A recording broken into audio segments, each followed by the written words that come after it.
everybody, welcome to Drive Thru Review 625. Today we're going to take a look at the Edge Dawnfall. This is from Awakened Realms. This is just coming out about now to at least Kickstarter backers. More on that in the review part of it in terms of how you can get this game, because I really wish you could get it, and not to spoil everything. But what this is, now this is a big box. I'm actually just holding the lid of the box because I've got the box is crazy. Let's just talk. Yeah, so this is the war chest. Okay, now this is not how I think it will come to retail, although they might have it as the war chest in retail. I'm not really sure. But this is like everything that you can get in the game. 6 factions. There's a 7th faction expansion, which I'll give you a quick overview of. There's like a bunch of legacy kind of campaign, sort of legacy type of thing. There's like a solo co-op mode. There's all kinds of stuff. But what the game is a miniature skirmish tactics type of game. If I had to compare it to anything, not to jump ahead of myself in terms of the review, but I would say it's a lot like Warhammer Underworld Shadespire, or maybe a lot like Mage Wars, if you remember that game from a few years ago, or really kind of beefed up Summoner Wars in that vibe, of course, with miniatures, or Mythic Battles, or maybe a battle lore kind of thing. So it's in that sort of vein. So there are 6 factions, like I said. Each faction has a very unique set of miniatures and creatures that they can control. They each have a giant deck of cards that you will shrink down to 25 cards based on those creatures. So the cards will activate in different ways based on the creatures that you have out there. Some cards will be specifically for them. And then you're going to sort of vie for victory points in a lot of kind of different cool ways. So let's just jump in and take a look at kind of all the components and stuff, give you kind of a brief overview of the game. It's going to be brief. The game play at its core is very, very simple and to a degree. But then there's going to be a lot kind of just wrapped around that in terms of the asymmetry and special powers and all that kind of crazy stuff. So let's take a look. Okay, so hard to get everything in frame, but you've got this large board I've sort of set up here for 2 players. Just want to give you a quick overview of this giant war chest box. It's pretty big, as you can see. It's huge. It's like an old coffin box from FFG. They give you all these really cool trays for each faction. So each faction has its own tray. You can see I've got some of the components here. Each faction has like 1 board. So some of the components are shared between factions, but they have exactly as much as you need for that particular faction. So it's very easy to punch out and bag up. You don't have to worry too much about it. And then there's another little thing down here for more miniatures. And then there's a little slot here where you can put all the cards. That's really neat. And then you've got the big miniatures all down here at the bottom. So you've got this sort of forested lady there, and she's fun. And then we're going to go ahead and look at this other guy. I think this is my favorite one under this one. Yes, I like all the armor and stuff because I'm 12. And so this sort of angelic robotech type of thing. So you can have a lot of fun painting these. And the other thing you'll notice here is the bases are different colors. You don't really need to paint them. You don't even really need different colored bases because all the sculpts are very unique. There's not really much repetition in terms of the miniatures and stuff. So that's all in here, and it gives you spots for putting extra tokens and stuff in these larger spots and everything. So everything fits nicely back into the box. Now I've got this other box. I just want to show you some of the minis because they're neat. This is the Darkness expansion. This is for 7th playable faction, as well as doing solo and co-op stuff. And these have very sort of Kingdom Death-ish types of miniatures, very horrendous looking. This kind of reminds me of the birds from the Dark Crystal, which is cool. And then this guy is out of Silent Hill or something. He's got a triangle head or a pyramid head and all kinds of just nonsense going on there, which is neat. Let's just show you one more so we don't bore you too much here. And this guy is weird. He's nothing. He's weird. He's got like a face that's a mouth. That's all. I don't know what that is. That's pretty cool looking though. I like it. So anyway, you can get this too. I'm not sure how this will be available, but we'll talk more about that at the end of the review. Now here, you can see the board. And there's actually 2 boards. If I zoom in over there, you can see the other board folded up over there with my Warhammer buddies. If you're going to play a multiplayer game, you're going to use 2 boards. And you're going to do 2 versus 2. I've not played that. I've only played 2-player. But here you can see a little bit of the setup. Now you can see, again, these cool miniatures that are set up. They have different footprints and all that stuff. So when you go to setup, there's a couple things to keep in mind. Now each player is going to have a shrine in their color. Like so, there's the red one, and here's the blue one here. And you're going to have different special effects. Each different faction is going to interact with these in special ways and do cool little special abilities. And you're also going to have these little crystal shard kind of mines in a way. You're going to be mining these for crystals. Now crystals, you can see here, was it there? I think it was there, are going to be these. You're going to start with 2, although the rules do give you variants to start with more if you wish to kind of speed things along. I don't know. I just played with 2 and it was fine. So everybody's going to start with 2 crystals, and this is the main currency that you're going to use to pay for things. But if you choose, I'll explain, you can get more crystals out of this, out of the supply, and into your general supply. And of course, that's going to give you easier ways to pay for things. Now, along the sides of the board, you can see these cards kind of laid out here along the sides. These are the cards representing the different miniatures there. So you can see we have Son of Kyber. That's the big red fellow over there. You can tell that he only has 1 model because there's 1 dot. Whereas if we looked at here, these Dark Scholars, there's 3 of them, and they have 3 dots. So one of the Dark Scholar groups I have is right there. Here's a couple of things here. We have their initiative. We have their initial attack value. So you're going to roll dice for combat, and this is going to add nothing to it. And then you have its initial defensive value, which is +1, and then you have its movement. And then you can see an arrow here. You can actually switch modes with them, as you can see there. Now this is going to reduce all of these down to 0, but you're going to put them in ritual mode, which allows some different cool effects. Now sometimes you're going to have to pay to switch them into modes. So if we look at the Holy Knights here, this is probably a little bit more straightforward of an example. You actually cost you 2 crystals to spend to flip it over. So you can see it's got 1 initiative, 1 attack, 2, flip it over. Now we bump it up to 2 attack with 3 defense, but it's going to cost you, obviously that's just straight up better, but it's going to cost you to do that. Now the other thing, getting back to Son of Kyber here, is you can see these little shields here. So there's these little shield tokens that you're just going to go ahead and put right on the card like so. And then as they take damage, you're going to remove these. And then once these are all gone, then you're going to start removing models. In this case, there's only 1 model, so he's going to go bye-bye. And this is also going to tell you the amount of victory points on this tracker that you're going to get. So it's going to give your opponent 1, 2, 3, 4 victory points. He's going to be 2 points there from winning the game. So these are really big and beefy and awesome, but you don't want them to die because they're going to give your opponent a lot of points. However, if we look at the Dark Scholar here, you can see it consists of 3 models, but it only has 1 shield, so they get 1 point of damage for free. And then once you start taking damage, you're going to start pulling models off the board. So as the models get pulled off, you're going to get a victory point for each model. So you also need to watch out for these. So it's a very interesting little mechanic and how that works. Then the other piece of setup here are going to be your player decks. Again, these are made up of 25 cards, and all the cards have a couple of things to notice. You have a top half up here, and then a bottom half. So since you have Son of Kyber, and that's the big fella again, in your deck, then you can go ahead and add these cards. But you can play this card onto anybody. So the top part is always for anybody. So move with all models in 1 demon squad. So you can play this to get an extra move. And then down here, energy source. Use when the Son of Kyber deals a wound, restore 1 of his endurance tokens, 1 of those shields.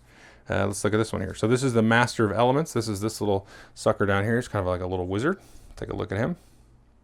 He's pretty fun. He's got a little skull. He's pretty happy. That's what's important. And then, so here, cost you nothing. It says exchange 1 demon endurance token for 2 temporary crystals. So that could be pretty cool. And then here, if you play it with him, you can spend 2 crystals to do a fireball. This gives you range, and you're going to just do a big fireball blast, right? Now there's another type of card here. These are going to be little equipments that you can attach. So you can see here at the top, 1 crystal equals attach and charge by 1. So each team is going to have a little supply of these little charge tokens they're going to throw on the card. So you're going to tuck this then underneath one of the units there. Now you can see you can attach it, of course, to anybody. It says move with all demons in 1 squad, 1 use per turn. You spend your charge tokens. But then if you put it here on the Dark Scholar again, then once you get up to 2 tokens, you can sacrifice 1 Dark Scholar model, check all models within 2 hexes there, and then and all models within the same space for hit effect equals 1 wound. So you can do a kind of a self-destruct, cool bomb type of thing. So that's kind of all the different cards that you can get in the game, the basics of the cards. I mean, obviously there is a ton more of these cards for each faction. There's all kinds of crazy special abilities. So how does a turn work? Let's talk about that real quickly, and then I'll get into some more details, and we'll talk about how to win. So on your turn, you're going to do an active turn, which is play cards. You can just play as many cards as you want. You're going to activate. Now you're only going to have 3 cards in your hand. You start with 3 cards, and then you'll draw back up to that amount, so you won't ever play more than 3 cards. But so you can activate a squad and then play up to 3 cards as long as you can pay for it. And then as the end step, you can discard 1 card from your hand, and then again, both players actually just draw back up to 3, because sometimes you can play these as a reaction on your opponent's turn. So that's a basic active turn. And then you can also choose to do a passive turn. And that's where you're going to harvest from your controlled crystal sources. And you control a crystal source if you have a model adjacent to it and your opponent does not. Now you cannot start the deployment adjacent to any other models or any of these crystal sources or shrines. That's not a crystal source, that's a shrine. But you have to be adjacent to a crystal source to get a crystal. So that's the way one of the main ways you get crystals. And then you can charge all the enhancements. I showed you that before. So this is when you can actually add a charge. You can move all crystals from the depleted pool. You get all the crystals back, and then you flip your banner card. So I'll talk about all that. So you choose an active turn and then a passive turn, and that's how you go. Now you're going to win the game if you eliminate all your opponent's models. Then you're going to win. And like I said before, you have this victory point marker. So let's say I kill 2 guys. I get 2 points for me, and you kill a guy worth 4 points. 1, 2, 3, 4. It's going to go back and forth. And then if it ever gets to the end there, that's going to trigger the end of the game. And then if anybody runs through their whole action deck and you draw that last card, then the game will end, and then whoever has the most points at that point will win, which is kind of an interesting thing. Which I've not seen happen, but I can see that being a very interesting in terms of like kind of pushing your luck and, you know, doing a lot of stuff and then running through your deck and hopefully getting this far enough to your side that you win. So let's zoom in here and just take a quick look at certain things about movement and attacking and all that good fun stuff. So when you deploy, like I said, you can't be adjacent to shrines or crystal sources. All of the units in a squad have to be touching. Now they don't all need to be within the same hex like this. They could actually be going across hexes, and you might want to do that for sure in some instances, but as long as they're touching. But let's say you had kind of a multi-hex model like this.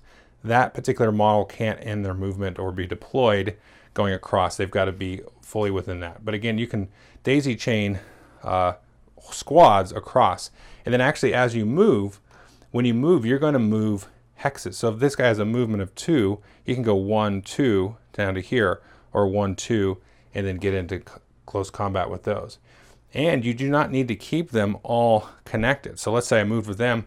Let's say I move these guys 1, 2, and he goes 1, 2 like this, and then now they're like that, and then so he's actually just going to move over here and bam, touch that. So he's going to be controlling that. So you can spread these out and make these guys do multiple different things.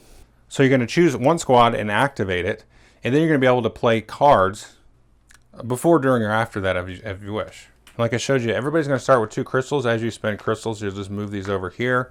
And again, when you take a passive turn, you'll refresh that. You might get more crystals again on your passive turn if you harvest more of them.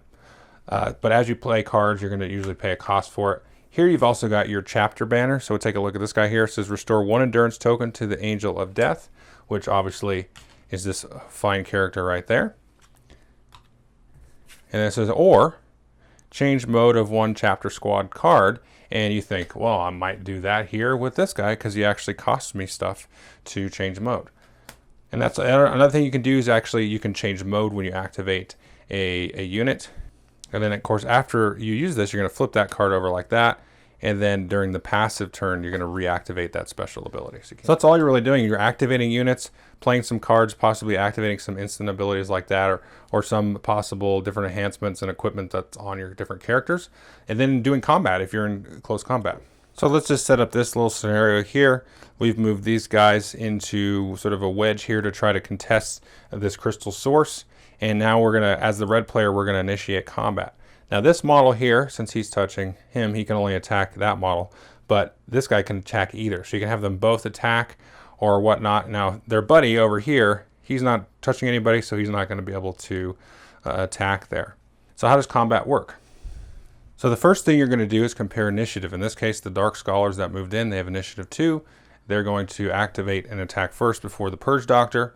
It is possible that you can move in and have less. So if the Purge Doctors move in, then the Dark Scholars would move first. In case of a tie, whoever moved in and initiated breaks the tie.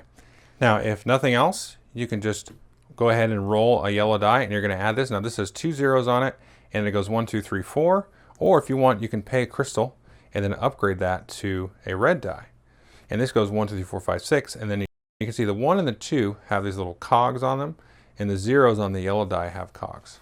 So you're going to roll that die, and then you can pay a crystal if you want to re-roll it if you're displaying a cog. So let's say you didn't do the red one.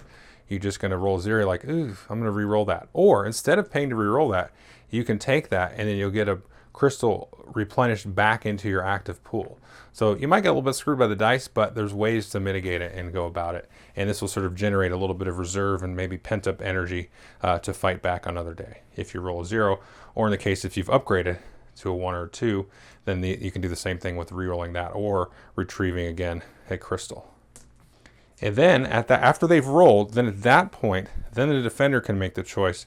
They can either roll a yellow die, add it to their defense, or they can pay to upgrade and then re-roll and so on. So it's the same thing. So here we've got 1 attack to 1 defense. We'll roll that there. Oh, they got a 3. They're going to stick with that. So maybe these guys will pay a crystal, and then they're going to roll this here. And so they got a 3.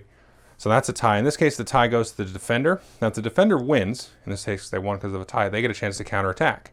And then in this case, this guy will be the defender. If they win, then they get a chance to counterattack. So you're always, if you counterattack, you've got the risk of being attacked back. However, let's say they rolled Bupkis, they roll a 1, and they chose to just kind of get that crystal back. Then in this case, the attacker won, the sequence will stop. Then we will remove 1 of the endurance tokens off of there. And if we had all of them removed, then they would have to start removing models. Now, speaking of endurance tokens and crystals and victory points up there, and if you don't have crystals to spend, you can, if you wish, give your opponent a victory point to act as if you had spent a crystal. So maybe it's worth it to upgrade the die. If you got victory points all the way down here, you're like, you can have a victory point because I really don't want to lose that guy because you're going to get 2 or 4 points out of it. Or you can spend a endurance token off of your card to again act as if you had paid a crystal. So that's a very interesting dynamic. It's really one of the best parts of the game, honestly. Now there's also ranged combat, but those are all through cards. And in that case, you're going to be rolling against the target's initiative. And then the effects of that are going to be explained on the card. It's not straight up just, 1 damage necessarily. But that is pretty much just the game. I want to show you one other cool thing. I should say a few other cool things. This is the main cool thing though. These chapter faction sheets that come in the game are really neat. Now these are going to give you a pre-constructed starting deck, which is the only thing that I've used. I've not really messed around too much with the starting decks. They give you a nice breakdown, a little bit of strategy tips and so on with the different faction cards and the different creatures you can take. Then they have a breakdown of the cards that are in the deck. So this is a very easy, accessible, easily consumable bit to deal with the overwhelming amount of stuff, which this has a ton of stuff. It's super overwhelming. Now we also have here these little maps here, and I haven't gotten into this. So these maps, along with these stickers, of which they give you multiple copies of things, as well as multiple copies of some of these maps that you will put stickers on. These are going to go with these different campaign books. So you can see we have, this is the stretch goals one. This is like the co-op single player campaign. Haven't looked into that too much, but there are also 3 of these campaigns, which are multiplayer competitive campaigns that you can go through and play different scenarios out with above and beyond just the basic scenario that I showed you. So there's a ton of stuff, and they've got books and comic books and stuff like this that are out for, singular. They've got a book, a comic book, and all this kind of other stuff. So they really have invested a lot in the world and things. And then additionally, just driving the gameplay above and beyond just sort of the basic skirmish, and that's it. Okay, so that was the Edge Dawnfall. So let's first go into my 3 sort of main issues that I come at with the game. Player count, only played at 2 player. It definitely plays up to 4 players. You have the second board for that, and then you do 2v2 and so on. I think you can do free for all. I'm not 100% sure on that. But I think it's it's mostly designed for the 2-player head-to-head combat. And so that's all I played. The games don't take that long. To be honest, when I first got this box in the mail, I was like, give me a break. This is insane. Look at all this stuff. I don't even know. This is campaign books. There's 3 campaign books, and then there's a stretch goal book, which is another campaign. And there's 6 different factions I got to look at, and then a 7th one, which I can also look at. and just, you know, those player aid sheets, which I'm like, oh gosh, look at this. Oh, there's like a whole two-sided, you know, double fold thing or whatever of all the different cards and everything. And I'm like, oh man, this is so much stuff. But those player aids really help out in terms of figuring things out, and they give you the starter decks. So anyway, I was super overwhelmed by all of that. But then as I started to get into it, it doesn't take that long. Getting back to the point of playtime, it's about, I don't know, it could go quick. I think you could play a game in a half an hour. If you can get off a combo or something and really just, you know, you just jack your opponent up big time and have like that perfect setup and they leave themselves open. You could play, I would say playtime is going to take 30 minutes to an hour. I don't think it'll really go above an hour unless you're playing for the very first time. You're looking at the cards. What does this do? What does this do? So maybe a little bit over an hour your first time or something, but that's about it. What can I compare it to? I kind of spoiled that a little bit at the beginning of the review. Definitely Shadespire, you know, Battle Lore, Mythic Battles Pantheon. Not so much Battle Lore because it's more like big giant squads. You don't really have, well, in Battle Lore you have like big units. I don't know. It doesn't really remind me of Battle Lore that much, but it's got some similar feel. You know, any of those kind of board game, skirmish, tactic games. You know, take your pick and it's going to remind you of that.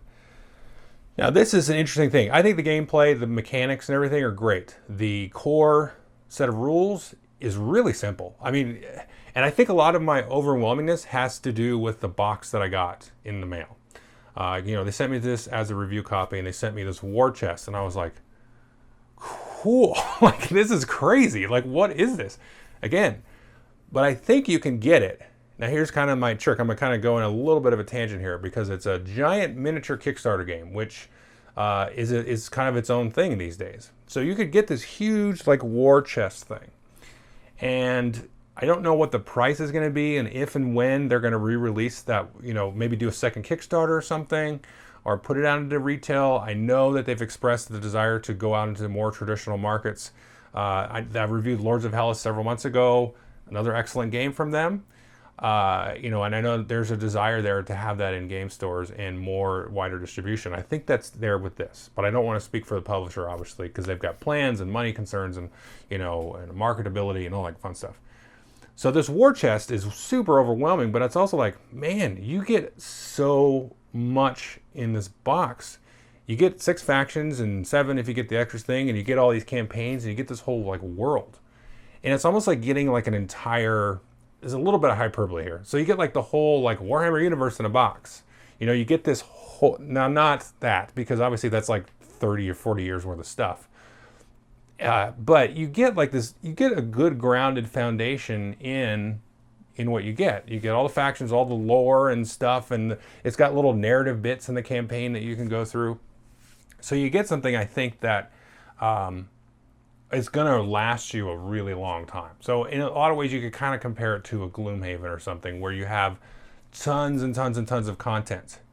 I mean, content-wise, this is in that Gloomhaven ballpark. Now, they're two completely different games. One's a tactical skirmish game, one's an epic kind of legacy D&D style campaign thing. So 2 different worlds. But I think for each of their little categories, you get your giant bang for your buck.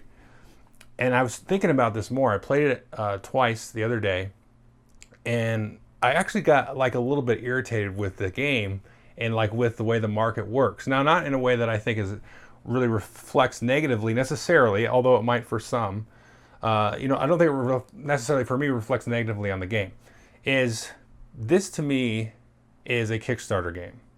And I don't know that it exists or should exist outside a Kickstarter game. And again, I'm trying to be careful because I don't want to speak for the publisher because my bread is not on the line here. But it feels to me like if you just got 2 factions or whatever in a board or some kind of SKU, where, you know, how do you slice and dice this game? It's a really tricky thing because I think you want to have that replayability. You want to have all the extra lore and stuff. And maybe that's just because this is what I've seen and this is what I've been exposed to. And this is what I think makes the game unique and interesting on top of the cool mechanics and the gameplay and all the variability of the cards. Just having that world to invest in, I could see this kind of taking over and being a lifestyle game for like a small group of friends or something. And I think that's really neat. Like, you just kind of look at the level of passion and stuff and the amount of time that was spent. And I know this has taken them a few years, I believe, to get at this. And I don't know that experience exists outside of Kickstarter. Because I often see, and this is where my irritation comes in a little bit, is I see people like bashing, look at this dumb miniature game on Kickstarter with all these really cool minis. Boy, the game's got to suck. And it's like, I'm a little upset because I kind of think that sometimes too. Like when I looked at this, like I said, I was overwhelmed and I was like, holy, what is this nonsense? This is like hundreds of all these minis, and the minis are cool. And it's like, oh my God, there's all this stuff. What is this? What is this like overwrought, egregious monster? What is this? What is this thing? But then I got in and play it, super fast, simple. They got layers and layers of content. It's not like they're just miniatures for miniatures' sake and they're just not like cashing in. Like this is a real thing. This is a legitimate product and game, and it's worth experiencing, I think. And I think that if you have the extra cash laying around, I don't know what the cost would ever be if this is even going to come out or Kickstarter, which is painful for me because it's like reviewing a game I'm not sure it's going to exist. If they come out with that, look seriously at it. Look seriously at and maybe investing with a group of friends to do it, because there's a lot here to explore. And if you're the type of group that is really going to sink your teeth into a game, dive into it for a few months, then I think you're going to get a lot. Now, I can't speak to the balance of all the different factions and all that stuff, so that's where it gets kind of tricky. And hopefully, I mean, just with this style of game, an FAQ or an errata or something like that is probably going to be inevitable, and that's something that maybe your group can do. But maybe maybe it's fine and it's perfect, but just experience and history kind of tells you this much variables kind of balls in the air, there's going to be some wrinkle. But if you're going to work it out and play a campaign with your group, you guys can work it out, right? So I think that's really cool. And I don't want to, I'm kind of a little bit upset with myself because I was like, ugh, what is this? This is huge Kickstarter nonsense. This is the same thing that everybody complains about. And I'm like, no, this is good. This needs to happen. It doesn't matter if this goes into retail. This needs to be in people's hands, regardless. If they want to try to chop up into multiple SKUs and get it out there and trickle it out there, that's great. If that's going to work for them, if that's going to work for stores and distributors and down the chain, everybody's going to be able to live off that. And then the consumer is going to be able to more slowly digest it. Whatever, that's nonsense. Who cares about how the game's delivered, right? The game itself, I think, is a very, I'm just kind of overwhelmed by it again, in terms of what's there and all that stuff. I don't know how much time I'm going to have for it, because if you watch my channel, I play a lot of Warhammer and stuff, and but we'll keep this around and kick it around with the group a little bit and see how they take to it. Maybe we'll spend some time with it. But this, I think, is worth getting into if you're into that. If you're like, yeah, I want to play like a miniature game or something, and you're not already into Warhammer or something, or you want to take a break from Warhammer, let's say, but you like this style of game. It's got really good even keel gameplay, lots of variability, lots of deck building and squad building and all that stuff, and it's all self-contained. And I feel like you and a group of friends could go back and back and back and back to it. So that is it. That's the Edge Dawnfall, big, massive, giant, crazy thing that, man, I wish everybody could check out, because it's just really a cool experience, and really, I've said all the things. So there you go. Take a look at it when and if it comes out. Thanks.